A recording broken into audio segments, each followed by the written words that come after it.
En 1666, François Vézina l'aîné a 24 ans. Il décide d'acheter la terre où se trouve la maison Vézina. Ses parents sont installés à l'Ange-Gardien, sur une terre qui est située à environ 1 km à l'est d'ici. En 1670, il décide de se marier avec une fille du roi qui s'appelle Jeanne-Marie.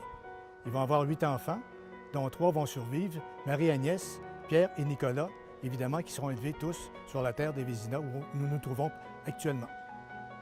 La maison Vézina, telle que nous la connaissons, n'est pas la maison d'origine. Elle est en pierre alors que la maison d'origine était une maison en colombage. La maison en colombage, c'est une maison en charpente de bois ajourée dont les interstices sont comblés avec du mortier. C'est donc une maison qui est facile à réaliser et rapide d'exécution. Malheureusement, c'est une maison qui n'est pas faite vraiment pour résister au climat. C'est la raison pour laquelle elle va rapidement disparaître. La date précise de la construction de la maison Vézina nous est inconnue.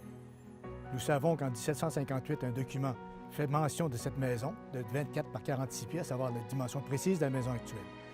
Nous savons par ailleurs qu'en 1732, un document d'archives nous apprend la construction d'une deuxième maison sur la terre des frères Vézina. Nous savons que les frères Vézina avaient de nombreuses familles, ce qui explique la construction d'une deuxième maison, donc vraisemblablement la maison Vézina actuelle.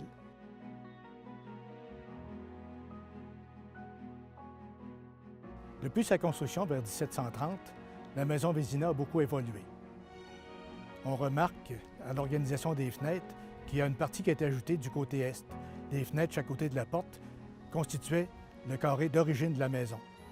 La maison avait une pente, un toit à pente droite, alors que maintenant, elle a une pente arrondie. On a, à l'époque de l'arrondissement des coyots de la maison, ajouté des lucarnes. La cheminée se trouve à l'extrémité ouest, comme elle était à l'origine de la maison initiale.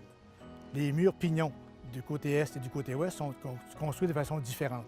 Donc, toutes des preuves que la maison a une dimension tout à fait différente qui a été complètement modifiée depuis sa construction.